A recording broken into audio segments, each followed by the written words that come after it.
যুবক তার যোগ্যতা নিয়ে কটাক্ষ শুনে বেঁচে থাকে। সে ভাবে আমার ভাই স্নাতক করেছে, আমার চাচাতো ভাই চাকরি পেয়েছে, বাকি সবাই ভালো করছে, তিনি ইতিমধ্যে বিয়ে করেছেন, আর আমার দিকে তাকাও, আমি কিছুই পাইনি, আমি এইগুলোর কোনোটাই সম্পূর্ণ করিনি। আমি এতগুলো বছর নষ্ট করেছি, আমার এটা করা উচিত ছিল, ওটা করা উচিত ছিল। সবাই আমাকে বলে আমি একজন পরাজিত, আমি অবশ্যই একজন পরাজিত।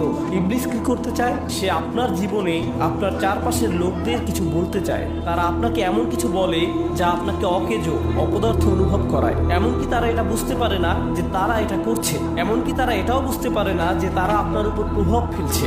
যখন আপনি ভাবতে শুরু করেন, হ্যাঁ হয়তো আমি মূল্যহীন, হয়তো আপনি জানেন না যে আমি এত বড় নই, আমি কেউ নই, এবং আপনি জানেন যদি আপনি একবার নিজেকে মূল্যায়ন করার ক্ষেত্রে কম আত্মসম্মান অনুভব করেন, তখন আপনি সব সময় নিজেকে এমনই অনুভব করবেন। তখন সব সময় আপনি নিজেকে মূল্যহীন ভাবার জন্য অন্যের মূল্যায়ন বা অনুমোদন দেওয়ার প্রয়োজন পড়বে। যদি অন্য কেউ আপনাকে মূল্য দেয়, যদি অন্য কেউ আপনাকে অনুমোদন করে, শুধু তখনই আপনি নিজেকে মূল্যবান ভাবতে পারেন। তাই আমি সব সময় যেখানেই যাই নিজের ছবি তুলি, ফিল্টারের মাধ্যমে সবকিছু ঠিকঠাক করে অনলাইনে পোস্ট করি, এবং আমি অপেক্ষা করতে থাকি